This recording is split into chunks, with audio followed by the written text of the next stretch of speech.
আসসালামু আলাইকুম। তো আমি আর আমাদের এক ভাইয়ের আরও একটি মোটর, এই যে রবিউল ভাই, আসসালামু আলাইকুম। এই মোটরটি করেছেন তিনি, আমার পরপরই এটা করেছেন। এদিকে পানি উঠছে দেখতে পাচ্ছেন, এটাও হচ্ছে 3 HP মোটর। ভিতরে ভিএফডি, এইখান দিয়ে ভিএফডিতে দেখা যাবে 45-এর মতো হয়েছে। আমার ওইটা দেখালাম, আমার আগে এটা স্টার্ট হয়। আর প্যানেল, সোলার প্যানেল ঠিক ওই দিকে আছে। তো হ্যাঁ, এইখানে প্যানেল আছে।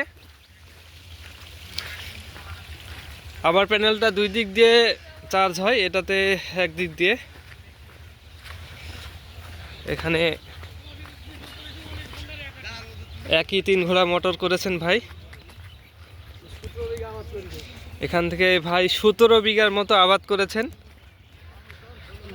ভাই 17 বিঘা জমিতে পানি দিতে সমস্যা হচ্ছে কি? না, কোনো সমস্যা এখন পর্যন্ত হয়নি। তবে পানি এখন যেরকম দিন বড় হলে পানি লাগবে না, মোটর বসে থাকবে। এখানে এইগুলো প্যানেল।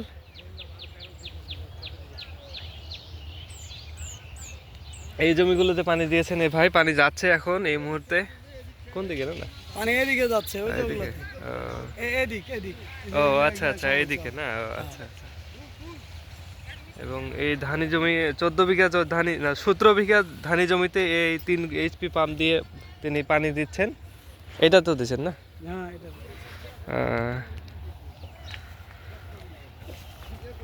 আমার পরপরই ভাই করেছেন। তারপরে দেখতে পাচ্ছেন এখানে প্যানেল কত ওয়াট দেওয়া আছে, কত কিলোওয়াট?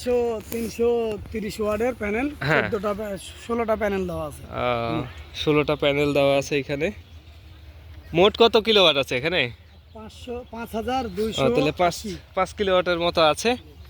আর আমাদের ওখানে 4 কিলো আছে, তো তাই পানিটা একটু লেটে মানে বের হয়। আর এটাতে আগে থেকেই শুরু হয়ে যায়। এখানে পানির গতিটাও একটু ভালো দেখলাম, 30 মিনিট কম বেশি আর কি। আমি আর এই ভাই মিলে একসঙ্গে সিস্টেমটা করেছি।